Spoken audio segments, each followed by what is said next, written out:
नमस्कार, संघर्ष वृत्तवाहिनीमध्ये आपलं स्वागत। घेऊया ठाणे आणि आसपासच्या परिसरामधील घडणाऱ्या महत्त्वाच्या घडामोडींचा आढावा। ठाणे महानगरपालिका क्षेत्रात हिरानंदानी मेडोज परिसरामध्ये उद्यान उभारण्यात येत आहे। या उद्यानाला राजमाता जिजाऊ यांचं नाव देण्यात यावं याकरिता एक वेगळंच राजकारण निर्माण झालेलं आहे। या उद्यानाला राजमाता जिजाऊ यांचं नाव दिल्यानंतर देखील या बाबतचं राजकारण हे कुठेही थांबलेलं नाहीये। वारंवार या उद्यानाचा नामफलक जो आहे तो उकडून फेकला जातोय। या संपूर्ण प्रकरणाला पाठीशी घालणारे पालिकेतील वृक्ष प्राधिकरण अधिकारी केदारजी पाटील यांचा मनमानी कारभार या ठिकाणी सुरू असल्याचा आरोप स्थानिक माजी नगरसेवक रमेशजी आमरे यांनी केलेला आहे। हिरानंदानी मेडोज परिसरामध्ये सदर उद्यानाचं काम सुरू आहे, मात्र वारंवार पालिकेचे अधिकारी केदार पाटील यांच्या मनमानी कारभारामुळे हा उद्यानाचा नामफलक जो आहे तो उकडून फेकला जातोय। त्यामुळे कुठेतरी मराठा समाजाच्या भावना या दुखावल्या गेलेल्या आहेत। त्यामुळे संबंधित सकल मराठा समाजाचे पदाधिकारी त्याचबरोबर माजी नगरसेवक रमेशजी आमरे यांनी आज पालिका अधिकाऱ्यांची भेट घेतलेली आहे। पालिका आयुक्त सौरभ राव यांची थेट भेट घेतण्यात आलेली आहे। यापूर्वी देखील त्यांनी संबंधित मुजोर पालिका अधिकाऱ्याला भेटण्याचा प्रयत्न केला, मात्र तरी देखील ही भेट वारंवार टाळण्याचा जो प्रयत्न आहे तो या मुजोर अधिकाऱ्याने केल्यामुळे अनेक वादाचे प्रसंग जे आहेत ते या ठिकाणी निर्माण झालेले होते। या संपूर्ण प्रकरणानंतर कुठेतरी रमेशजी आमरे यांच्यावरती देखील आरोप केला गेल्यानंतर अखेरीस आज त्यांनी ठाणे महानगरपालिकेचे आयुक्त सौरभ राव यांची भेट घेतली आणि वृक्ष प्राधिकरणाचे मुजोर अधिकारी केदार पाटील यांचं निलंबन करावं अशी मागणी जी आहे ती त्यांनी निवेदनाद्वारे केलेली आहे। यावेळी माजी नगरसेवक रमेश आमरे यांच्यासोबत सकल मराठा समाजाचे पदाधिकारी त्याचबरोबर स्थानिक नागरिक देखील येथे उपस्थित होते। केदार पाटीलांना निलंबित करायची मागणी आहे। अरे अमर यार नंतर काय चला बोला साहेब, आज आयुक्तांची भेट घेतलेली आहे, काय सांगण्यात आलं आयुक्तांकडून? सर्वांना जय जिजाऊ जय शिवराय। आज आम्ही आयुक्त साहेबांची भेट घेतलेली आहे। तुम्ही बघाल की गेल्या 4 दिवसापासून ठाणे महापालिकेतील प्रभाग क्रमांक 4 इथे जिजाऊ माता उद्यान होतं। त्या उद्यानाची कमान गेल्या ह्याच्या अगोदर 2दा त्यांनी तोडलेली होती। तो कॉन्ट्रॅक्टर होता आणि केदार पाटील नावाचा जो मुजोर अधिकारी आहे त्यांनी ही कमान 3 दिवसापूर्वी 5 तारखेला रात्री गायब केली। तिथे खासदारांचा धावा होता, त्याला खासदाराला का खुश करायचं आहे हे आम्हाला आज पण लक्षात आलं नाहीये। माझं हे म्हणणं आहे की हा केदार पाटील असे कृत्य का करतो आणि नेहमी येऊन जाऊन तो जिजाऊ माता उद्यानाच्या मागे का लागलाय, याच्या मागचं त्याचं मुख्य कारण काय आहे असे मी आयुक्तांना प्रश्न आज विचारले। आयुक्तांनी आम्हाला आश्वासित केलंय की 8 दिवसाच्या आतमध्ये त्याच्यावरती आम्ही योग्य ती कारवाई करणार, नाही केली तर तुम्ही पुढच्या आठवड्यात परत या आणि आम्ही तुम्हाला जे काय करायचं असेल, उपोषण करायचं, आंदोलन करायचं असेल, जे करायचं तुम्ही ते करा असं आयुक्तांनी आज आम्हाला आश्वासन दिलंय। आणि केदार पाटील जर निलंबन झाला नाही तर लोकशाही मार्ग सोडून आम्ही सकल मराठा समाज ठाणे यांच्यातर्फे आंदोलन करणार। तसेच आज तुम्ही बघाल इथे मुंबईवरनं आमचे प्रशांत सावंत साहेब हे आलेले आहेत। सर्व नागरिकांना आवाहन करण्यात येत आहे की सध्या डासांमार्फत पसरणाऱ्या डेंग्यू या आजाराचा प्रसार रोखण्यासाठी प्रत्येकाने पुढील प्रमाणे कार्यवाही करावी। डेंग्यू आजार एडिस इजिप्ती हा डास चावल्याने होतो। या डासांची पैदास साचलेल्या किंवा साचवलेल्या स्वच्छ पाण्यामध्ये होते। 8 दिवसांपेक्षा जास्त दिवस पाणी उघडे व साचून राहिल्यास त्यात डास अंडी घालतात। अंड्यांच्या अळ्या तयार होऊन पुढे डास तयार होतात।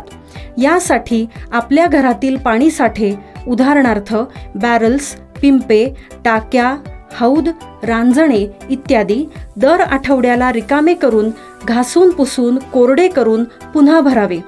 1 दिवस कोरडा दिवस म्हणून पाळावा।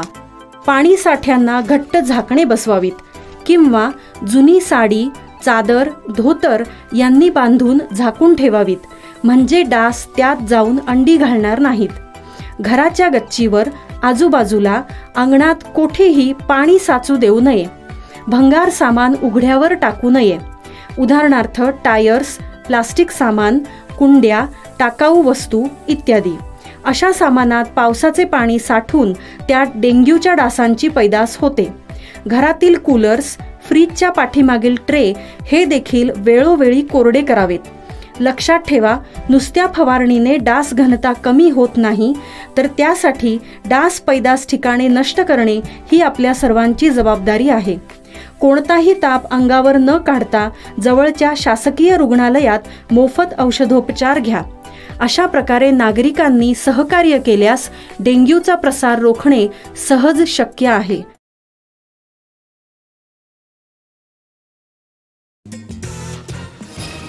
जगातील पहिला 1 टन क्षमतेचा इलेक्ट्रिक मिनी ट्रक ठाण्यात दाखल झालेला आहे. इलेक्ट्रिक व्यावसायिक वाहन क्षेत्रात आघाडीवर असलेल्या ऑयलर मोटर्सने हा 1 टन क्षमतेचा 4W Euler turbo 1000 electric mini truck launch केला आहे. परवडणाऱ्या किमतीत उपलब्ध असलेला तसेच अन्य डिझेल वाहनांच्या तुलनेत 1.15 लाख रुपयांची वार्षिक बचत करणारा Euler turbo EV mini truck मुंबईच्या व्यावसायिक कामकाजाकरिता गेम चेंजर ठरणार आहे, असा दावा ऑयलर मोटर्सचे संस्थापक आणि मुख्य कार्यकारी अधिकारी सौरव कुमार यांनी केलेला आहे. ठाणे पश्चिमेकडील घोडबंदर रोडवरील चितळसर मानपाडा येथील अरुण ऑर्किडमध्ये नुकतेच ऑयलर मोटर्सच्या व्यावसायिक दालनाचं उद्घाटन झालं. याप्रसंगी Euler turbo 1000 electric mini truck ग्राहक सेवेत दाखल करण्यात आला. जगातील श्रेणी देणाऱ्या व्यावसायिक वर्गातील 1 टन वजनी गटांमधील हे पहिले इलेक्ट्रिक वाहन आहे.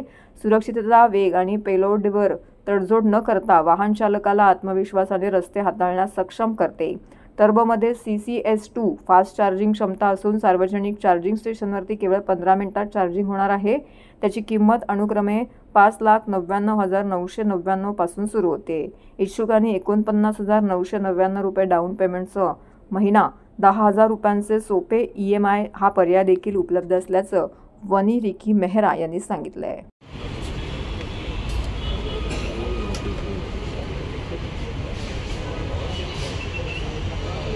इसको मैं कहीं बाहर भी चार्ज कर सकता हूँ, मैं फास्ट चार्ज कर सकूँ, मुझे फास्ट चार्ज करना भी है, तो उनकी ज़रूरतों को देखते हुए हम लोगों ने लाया है.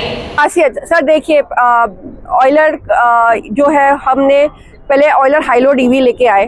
वो 3 व्हीलर था. 3 व्हीलर जो था वो सब चीज़ पूरी नहीं कर सकता था. जैसे अगर किसी और को साथ में जाना था, D+1 था, ये सब फीचर्स 3 व्हीलर में पूरे नहीं हो पा रहे थे. ऑयलर एक ऐसी क्रांति लेके आना चाह रहा है कि जो भी गाड़ी हो वो इलेक्ट्रिक हो जाए. ये गाड़ी आपको आइस व्हीकल से कोई कम नहीं है. चाहे आपका टॉर्क हो, चाहे आपका रेंज हो, चाहे आपका इसमें इलेक्ट्रॉनिक पावर स्टीयरिंग भी है. ये सब इस गाड़ी में आ रहा है.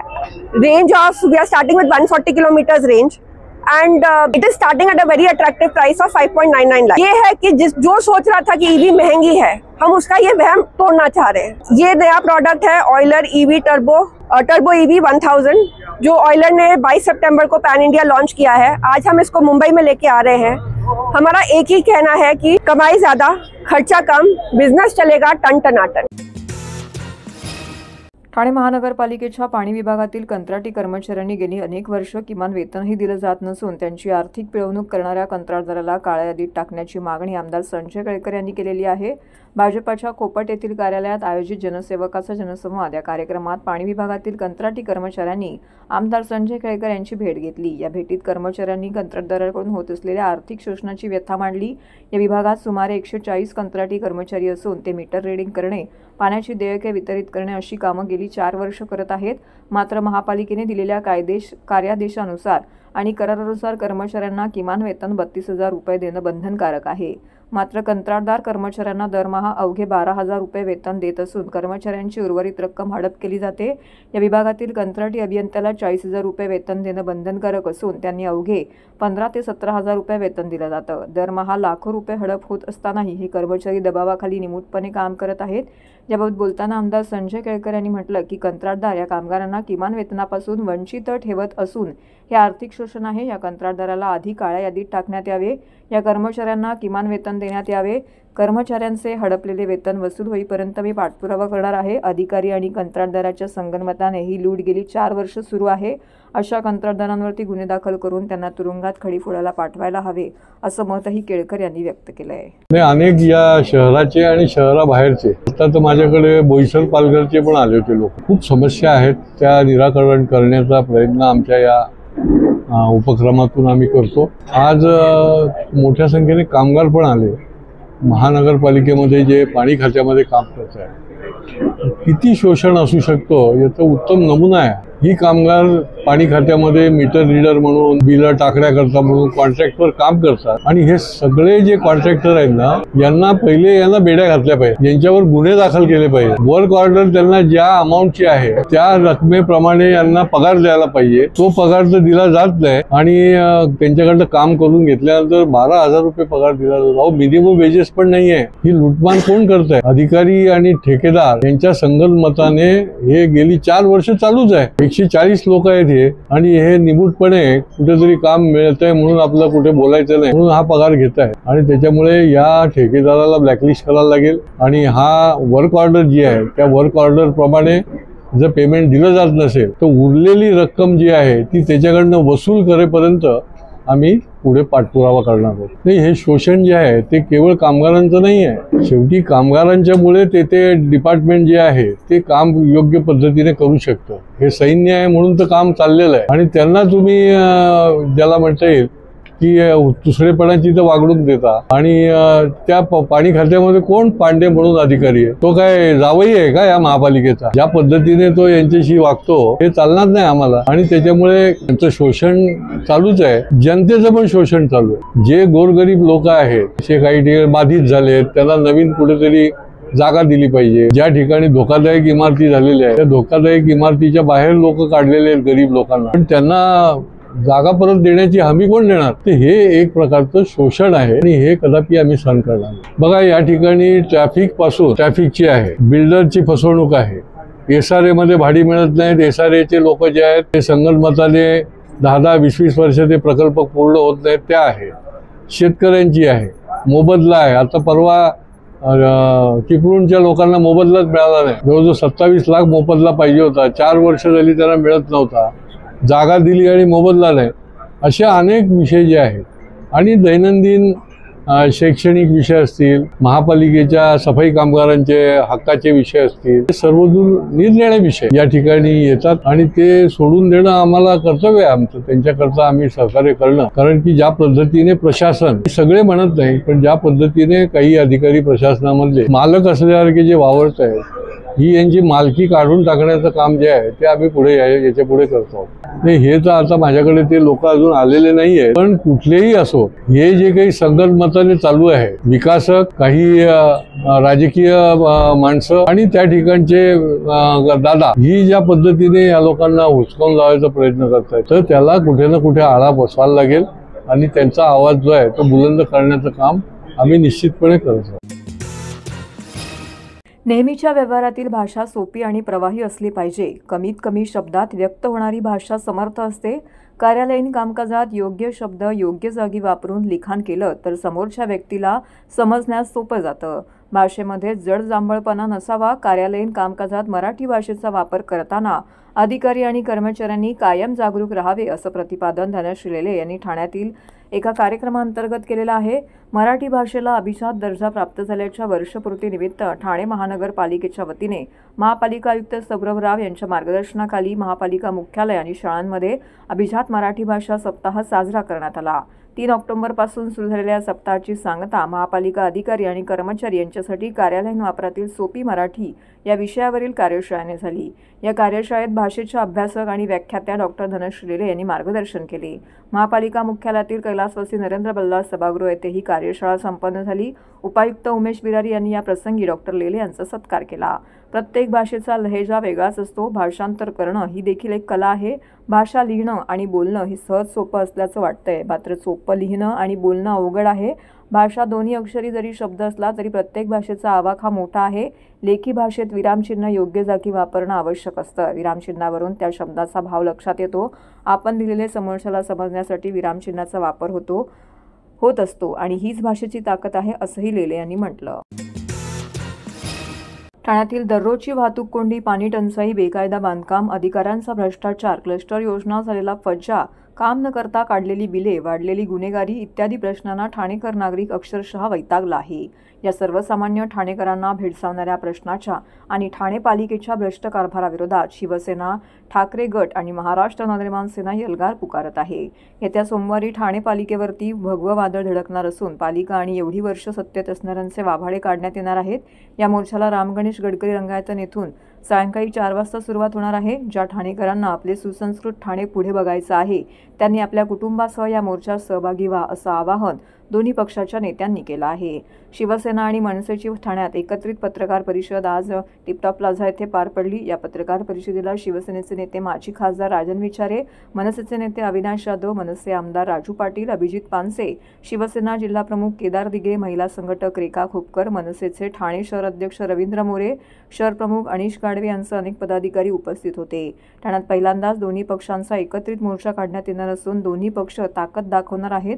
याच मोर्चात जवळपास हजारोंच्या संख्येने दोन्ही पक्षातील कार्यकर्ते आणि सुज्ञ नागरिक उपस्थित राहणार असल्याचं आयोजकांनी सांगितलंय. सर्व पत्रकारांचे मनापासून मी इथे स्वागत करतो. खरं तर विचारे साहेबांनी बऱ्यापैकी सगळेच मुद्दे कव्हर केलेले आहेत. आम्ही मोर्चा का काढतोय याच्या बाबतीतही त्यांनी नीट विश्लेषण दिलेलं आहे की काय काय ठाण्यात मागच्या 2.5-3 वर्षात घडलं आहे. खरं तर ठाण्यात आता प्रचंड दहशतीचं वातावरण आहे आणि त्या दहशतीचं वातावरण असं आहे की एकतर आमच्याकडे प्रवेश करा, नाहीतर तुमचं काय अनधिकृत असेल तर ते तोडलं जाईल. आणि असे करूनच अनेक लोक पक्षामध्ये प्रवेश केलेत. ज्यांचे प्रवेश घेतले गेलेत ना मागच्या 2.5-3 वर्षात, एकदा त्यांच्याशी जर पत्रकारांनी गप्पा मारल्या तर कळेल की ते मनापासून तिथे आहेत का. तर अनेक जण दहशतीमुळे तिथे आहेत. त्यांना काही नेतृत्वाशी कुठल्याही प्रकारचा लगाव नाही आहे. फक्त एक मनावर दहशत आहे की बाबा आमच्यावर पोलिसांची कारवाई होईल, महापालिकेची कारवाई होईल, आणि या भीतीने अनेक जण तिथे आहेत. तर नजीकच्या काळामध्ये तुम्हाला ह्या बाजूला बसलेली जी लोकं आहेत त्यांची संख्या आणि नेत्यांची संख्या ही प्रचंड मोठ्या प्रमाणात वाढलेली दिसेल. कारण आम्ही आता एकत्र लढायचं ठरवलेलंच आहे. लढायचं म्हणजे जी काही रस्त्यावरची लढाई असेल या सगळ्या सत्ताधाऱ्यांच्या विरोधात ती आम्ही सगळे एकत्र लढूच. आणि ती अशा प्रकारे लढू की ज्या ज्या गोष्टी चुकीच्या मागच्या काही वर्षात झालेल्या आहेत त्या लोकांसमोर आणू. आणि आता आम्ही घाबरणार नाही. आता याच्या पुढची आमची लढाई ही ठाणेकरांसाठी असेल.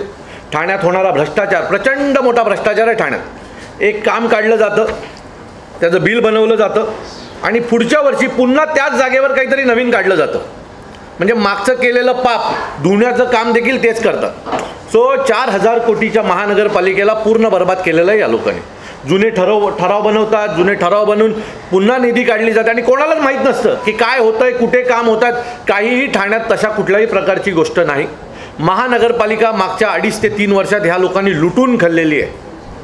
मी तुम्हाला खात्रीने सांगतो, शिवसेना, महाराष्ट्र नवनिर्माण सेना, राष्ट्रवादी काँग्रेस या सगळ्यांची ज्या दिवशी सत्ता येईल ना त्या दिवशी या सगळ्यांची चौकशी लावली जाईल आणि या सगळ्यांना कामाला लावलं जाईल एवढं नक्की. कारण हा पैसा जो आहे तो ठाणेकरांचा आहे. तो यांचे मजा मारण्यासाठी ठाणेकर टॅक्स देत नाहीत. आणि जर टॅक्स देतो तर आम्हाला पाण्याचं धरण का नाही आलं. आमच्या मागणं आलेल्या नवी मुंबई महानगरपालिकेने पाण्याचं धरण आहे, पण आम्ही ठाणे महानगरपालिका पाणी विकत घेते. घोडबंदरला तर अशी परिस्थिती आहे की अधिकारीच पाणी विकतायत. मग टँकर माफियांना भेटून अधिकारीच पाणी विकतायत. ट्रॅफिकच्या बाबतीमध्ये घोडबंदरची लोकं रस्त्यावर उतरली, ठाण्यातली लोकं रस्त्यावर उतरायला लागली, पण यांना काही फरक पडत नाही. 4-4 जी आर निघाले.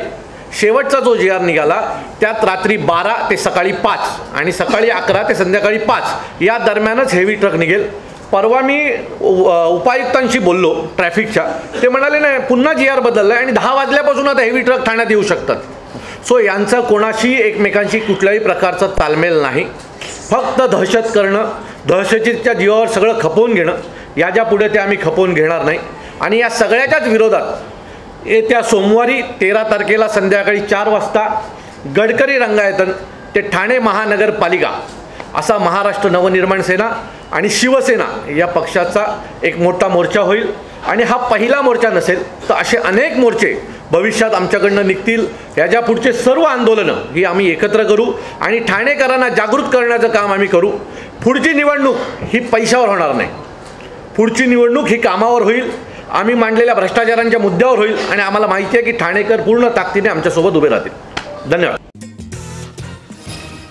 महाराष्ट्र नवनिर्माण विद्यार्थी सेना आणि ध्रुपद एंटरटेनमेंट यांच्या वतीने आयोजित साहित्य वलय पुरस्कार वितरण सोहळा पद्मश्री पद्मजा फेनानी जोगळेकर यांच्या सुरांच्या मैफलीत संपन्न झाला.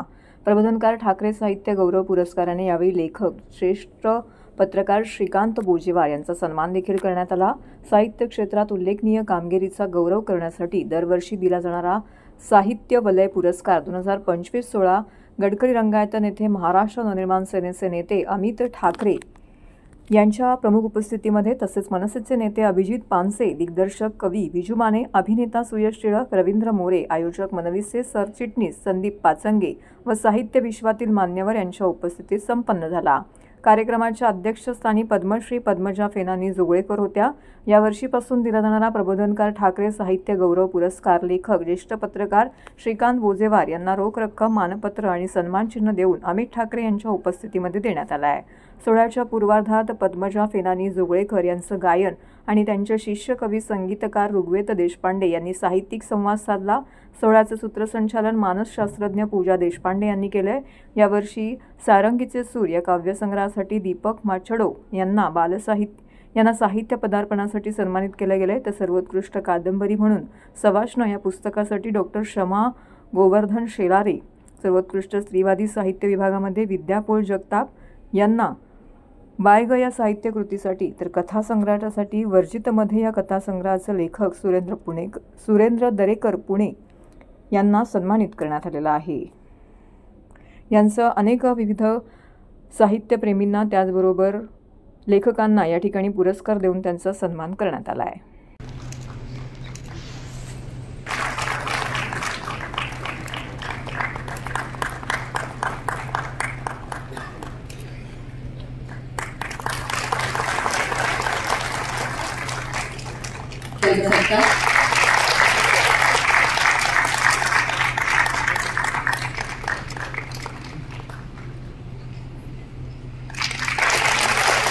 कार्यक्रमाला आपल्याला इथे येते आणि प्रत्यक्ष गजाननजी इथे आम्हाला प्रायोजक म्हणून लावले, मनापासून आभार, खूप खूप धन्यवाद। गजानन प्रसन्न असं म्हणायला हरकत नाही, कारण गजाननजी आंधळे आणि गजाननजी काय दोनदा वा उपस्थित राहायला आणि सर्वांचं महत्त्व वाढवलं। कैलासवासी प्रबोधनकार ठाकरे साहित्य गौरव पुरस्कार माननीय श्रीकांतजी बोजेवार, त्यांना आपण सन्मान चिन्ह आणि मानपत्र दिलेले आहे। मानपत्राचं वाचन करते माननीय श्रीकांत बोजेवार,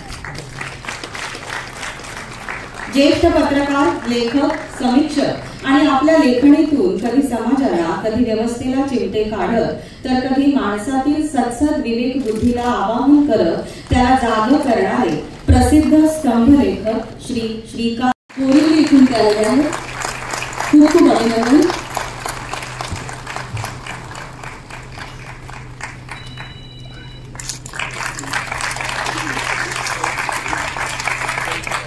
यानंतर साहित्यवलय सर्वोत्कृष्ट कादंबरी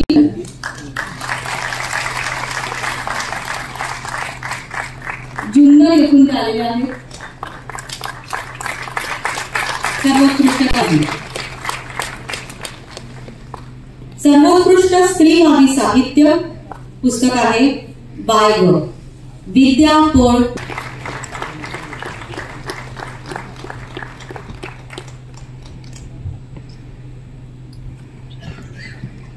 मॅडम समोर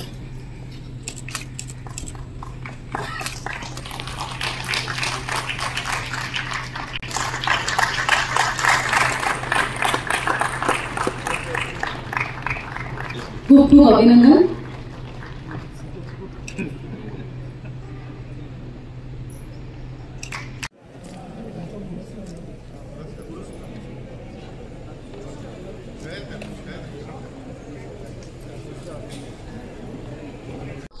साहित्यवलय पुरस्कार सोहळा आज आम्ही महाराष्ट्र विद्यार्थी सेना आणि ध्रुपद एंटरटेनमेंट एकत्रितपणे आयोजित केला होता। संपूर्ण महाराष्ट्रभरातून आम्ही जवळजवळ जी पुस्तकं आली होती त्यांची संख्या बघता 300 ते 350 पुस्तकं प्रकाशित झालेली एका वर्षामध्ये आली होती आणि त्याचं परीक्षण करून 18 पुस्तकांना आपण पुरस्कार दिले होते। आणि त्याचबरोबरीने कैलासवासी प्रबोधनकार ठाकरे साहित्य गौरव पुरस्कार ज्येष्ठ पत्रकार, लेखक श्रीकांतजी बोजेवार यांना आपण तो दिला होता। आणि तो पुरस्कार देण्यासाठी स्वतः अमित राजसाहेब ठाकरे आज या कार्यक्रमाला आले होते आणि त्यामुळे त्यांच्या ठाकरेंच्या पिढीतील आजच्या पिढीतील अमितजी आले कार्यक्रमाला आल्यामुळे कार्यक्रम आणखीनच खूप चांगला झाला।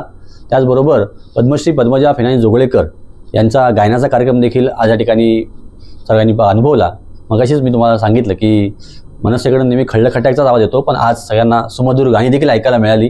ठाणेकरांना आम्ही असं काहीतरी देऊ शकलो. आणि आज आपण बघतो की सर्वजणच मोबाईलच्या आहारी गेलेले आहेत आणि वाचनाची आवड कमी होत चाललेली आहे. तर जे आजच्या घडीला लेखक नवीन नवीन पुस्तकं प्रकाशित करतायत, लिहितायत, तर त्यांना प्रोत्साहन देण्यासाठी महाराष्ट्र विद्यार्थ्यांतर्फे आम्ही हा कार्यक्रम घेतला होता आणि त्याला खूप चांगला उदंड प्रतिसाद मिळाला. आपण सर्वजणांना धन्यवाद. तर हे होतं संघर्ष वृत्तवाहिनीचं आजचं बातमीपत्र. उद्या पुन्हा भेटू याच वेळी याच ठिकाणी ताज्या घडामोडींसह. तोपर्यंत नमस्कार.